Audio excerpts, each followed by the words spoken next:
Welcome to Kevin Deal Photography, where I take you on my journey through photography. On today's episode, we're going to be looking at the 56mm 1.2 Pro lens from Viltrox.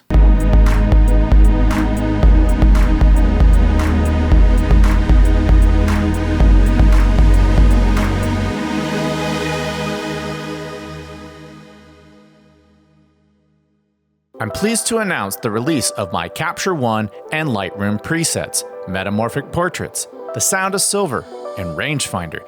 These are all available for purchase at my website. Go to kevindealphotography.com or check out a link in the description below. And now, on to today's episode. Welcome to today's episode. If you're not familiar with Kevin Deal Photography, we do gear reviews, tips, techniques, and tutorials, and sometimes we dive into film. If any of that sounds appealing to you, click the subscribe button below. For all of you who are back to Kevin Deal Photography, welcome back. And for all of you who are new to this channel, at the beginning of every episode, I ask for donations to BIG, which is an organization that helps intellectually disabled adults adapt to jobs in the real world. Also want to thank all of you who donate to my Super Thanks link. With those donations, I buy more gear, which I then review on this channel and hopefully help you all with your buying decisions. But to the subject of today's episode. For the Fuji X-mount, Viltrox has recently focused on their budget-friendly Air series, and I understand why. I reviewed all of them, and they offer an exceptional alternative to the more expensive third-party options like those from Sigma. As much as I enjoy the Air lenses, my personal favorites have always been from the Viltrox Pro line. That series, however, has been pretty quiet since the release of the 27mm f1.2 in early 2023.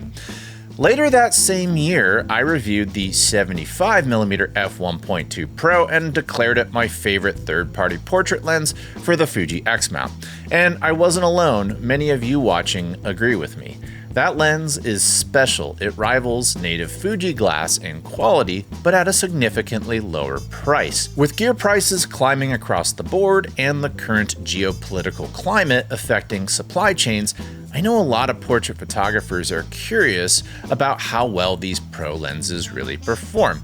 And as much as I loved the 75mm 1.2, I'll admit that on an APS-C, it sometimes felt a bit too tight. That's why I've been hoping for a 56mm f1.2 Pro, and now that wait is over. I've got the new Viltrox 56mm f1.2 Pro, and my expectations are pretty high. The 75mm Pro is a banger. The 27mm Pro is also a banger, so naturally I'm hoping the 56mm keeps the streak alive. Now, my first impressions is that the build feels almost identical to the 75mm. It's just a little smaller and a little lighter. Definitely welcome, since the 75mm could make a Fuji body a bit front heavy. Just like on the 75, the aperture ring clicks, the barrel construction is the same, and the only major difference is the front filter thread, which is 10mm smaller. Oh, and while I did say that the aperture ring is the same, I am noticing that the 56mm has a quieter click to it. So that's the 56mm.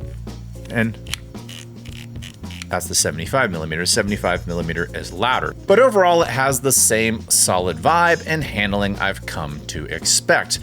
But the real question is, how good is the image quality? That's what we're gonna find out in today's episode. I'll run this lens through real-world tests on multiple projects to see if it has what it takes to dethrone the 75mm as my favorite third-party portrait prime for Fuji X. But before we get started on that, let's talk about the specs. The Viltrox AF 56mm f1.2 is an autofocus lens for the E, the Z, and the Fuji X-mount systems. It has an aperture range of f1.2 to f16. Its angle of view is 28 degrees. Its minimum focusing distance is 0.5 meters.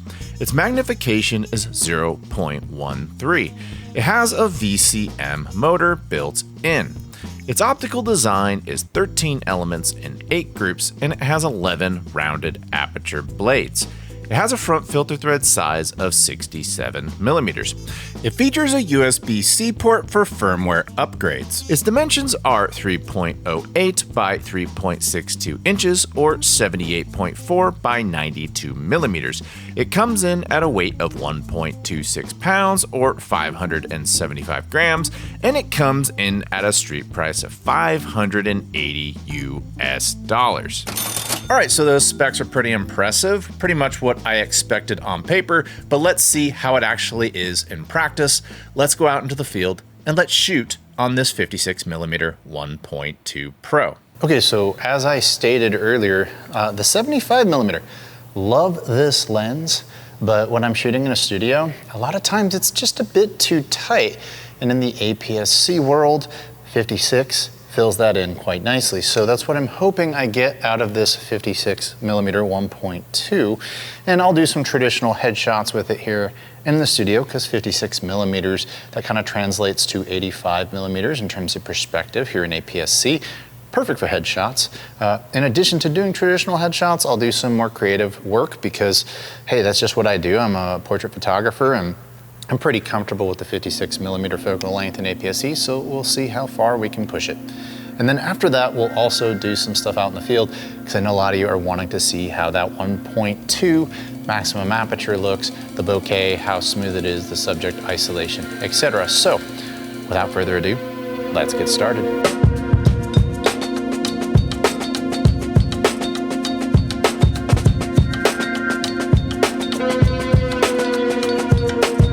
Now, I know a lot of you are curious about the 75 versus the 56, so that is what this set is all about. You're going to see a mixture of the 56 and the 75.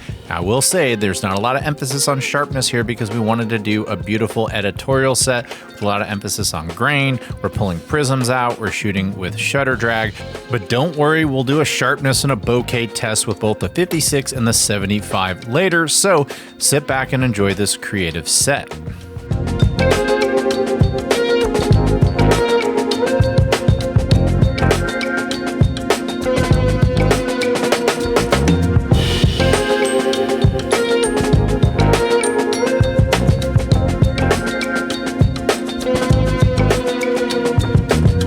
From there, I shifted gears to shooting wide open at f1.2 with autofocus foreground elements to give a sense of depth.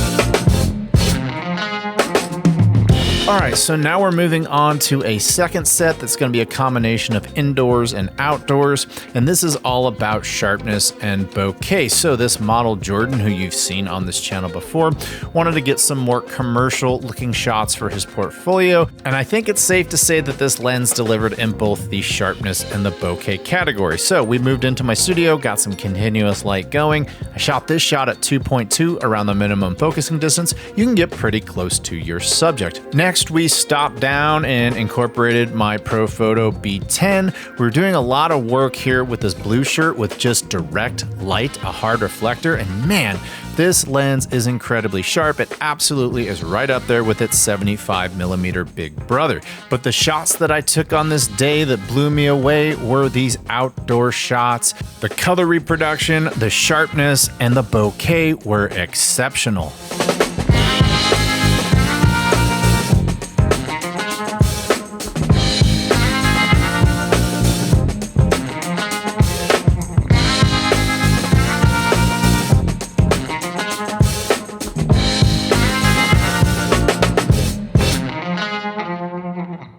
All right, so I'm zoomed into 100% on both these files, and look at the pores, and you can actually see that his 5 o'clock shadow is coming in. So it's picking up quite a bit of detail here on this 56mm on this upper file. Going down to the lower file, you can of course see his 5 o'clock shadow again. I would say that this is pretty similar in terms of sharpness. So really, I don't see a huge difference between these two lenses. So it does look like there's a continuity of character here, and the 56 is just as sharp as the 75. So that's great, but now let's talk about all the things that I liked and didn't like about this lens, and we'll wrap up today's episode. Okay, so I've had some opportunities to use this Viltrox AF 56mm 1.2 on multiple projects, and I have my opinions, both positive and negative. We're going to start with the areas where I think it could have gotten things a little bit better. For Fuji users, Viltrox left out some useful controls found on the E and Z mount versions of this lens, like the click switch, the AF/MF switch, and function button. Why they chose to omit this is unclear.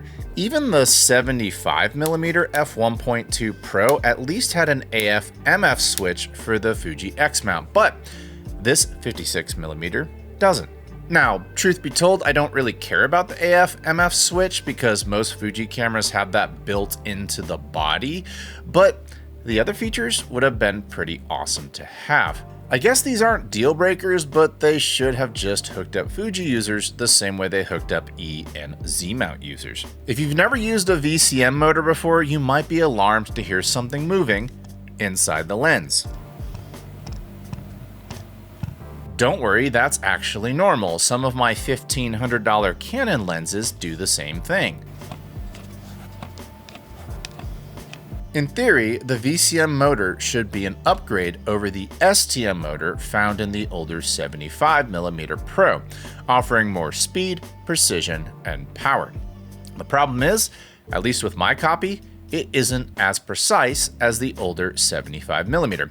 The motor is fast and powerful, but it gets confused in certain scenarios, leading to a lower hit rate. For example, when quickly transitioning focus from one subject to another, the lens will sometimes nail the closer subject, then immediately throw focus out again, unless you hold the focus button down for at least half a second after it locks on. I went back in and looked at my shots, and unfortunately had to throw away some really good shots in my portrait sessions because the lens missed. Now, I am outspoken on this channel about Fuji autofocus, and I realize that a lens is only as good as its camera's autofocus, but there are definitely some inconsistencies that are the fault of the lens in this first firmware build. For a lens carrying the Pro badge, that lack of reliability is a real drawback at the moment.